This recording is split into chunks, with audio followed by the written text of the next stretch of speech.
अब मैं कलीम दुरानी से गुजारिश करूँगा कि आएँ अपने ख्यालात का इज़हार करें।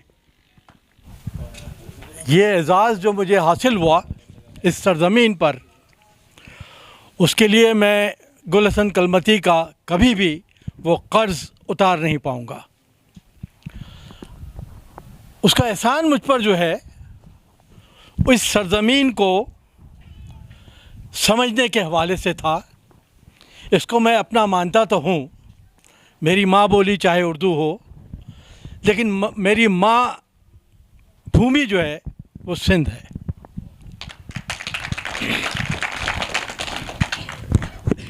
और इसी तरह से कराची की मोहब्बत जो मैंने इसकी सड़कों, गलियों, इनके अपने बचपन में, लड़कपन में इस पूरे इलाक़े को अपने वालिद की मदद से देखने और समझने का जो मौका मिला, उसने मेरे अंदर अपने शहर से बेइंतहा मोहब्बत भर दी, अपनी सरज़मीन से बेइंतहा मोहब्बत भर दी।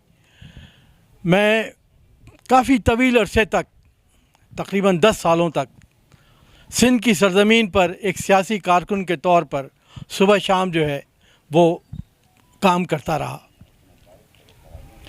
जब गुल हसन ने मुझसे रब्ता किया तो मुझे पता नहीं था कि हम क्या बात करेंगे। गुल हसन ने मुझसे कहा कि इर्तिक़ा की ज़िम्मेदारी होनी चाहिए। मैं कई सालों बाद कराची वापस आया तो बुज़ुर्ग दोस्तों के कहने पर इर्तिक़ा इंस्टीट्यूट ऑफ सोशल साइंसेस को मैंने संभालना शुरू किया और दोबारा से उसको अपने जिस तरह एक ज़माने में वो होता था उस जानिब में ले आया। कोशिश की मैंने अपने दोस्तों के साथ। उसने मेरी एक ज़िम्मेदारी लगाई, वो ज़िम्मेदारी बड़ी ज़िम्मेदारी थी और मैं समझता हूँ अभी तक मैं उसको पूरी तरह से नहीं कर पा रहा हूँ, लेकिन चीज़ों में वक्त लगता है। आप सबकी मदद भी मुझे उसमें चाहिए होगी और अब मैं जहाँ भी खड़ा होता हूँ, मैं उस बात का ज़रूर तज़किरा करता हूँ।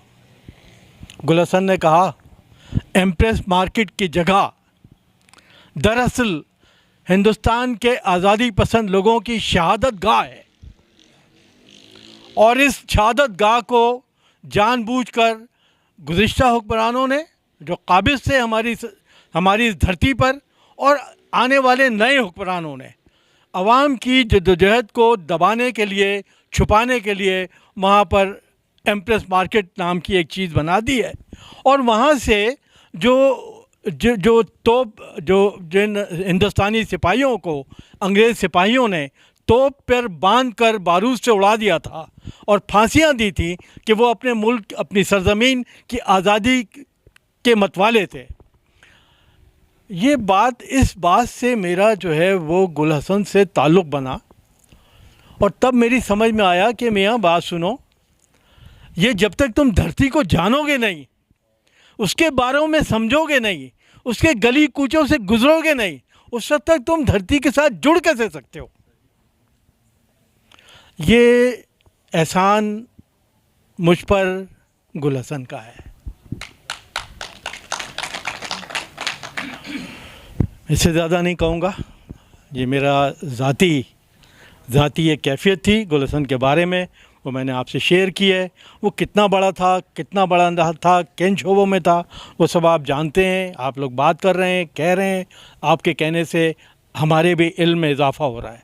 लेकिन एक बात मैं और कहूँगा, वो ये कि गुल हसन का काम रुकना नहीं चाहिए। जो कुछ भी उनका है, हुकूमत कहेगी कि हम उसको लेके चलेंगे, उसकी जो है वो कोई ना कोई कैफियत सूरत बनेगी कि वो लोगों तक पहुँचे। लेकिन कभी कभी एहसास होता है कि हुक्मरान जो है हमारे, वो गैर ज़िम्मेदार लोग हैं, वो अपनी ज़िम्मेदारियाँ पूरी नहीं करते। अगर वो कोई ज़िम्मेदारी करने को पूरी तैयार हैं तो हमें देखना पड़ेगा कि वो ज़िम्मेदारी को पूरा कर रहे हैं और किस तरह से पूरा कर रहे हैं। अगर वो ना कर सकें कोई बात नहीं है। मुबारक अली अकेला आदमी तन्हा, वो एक मिशन पे लगा हुआ है, सारी ज़िंदगी उसकी गुज़र गई है, उसकी आँखों से उसको नज़र कुछ नहीं आता है, कानों से उसको मुश्किल से कुछ सुनाई देता है, लेकिन वो मुसलसल अवामी तारीख़ को किस तरह से लिखा जाए, बयान किया जाए, उसका एक हीरो है।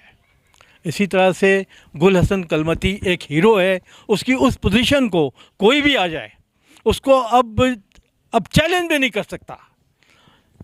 उसकी मुखालफत करना तो बहुत दूर की बात है, अब वो चैलेंज भी कोई नहीं कर सकता।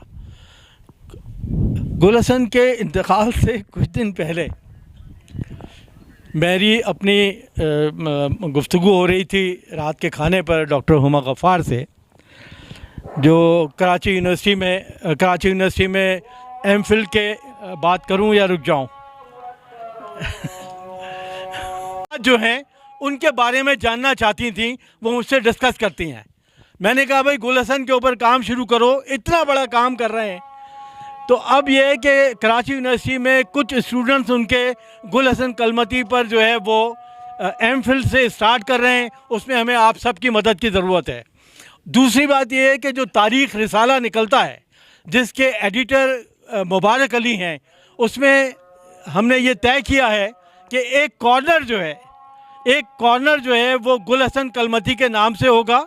उसमें हम आप दोस्तों की मदद चाहते हैं कि जो लोग उनके बारे में जितना भी जानते हैं अगर वो तहरीर करके देंगे तो अगले शुमारे में गुल हसन कलमती का कॉर्नर जो है तारीख़ रिसाले का हिस्सा होगा। शुक्रिया।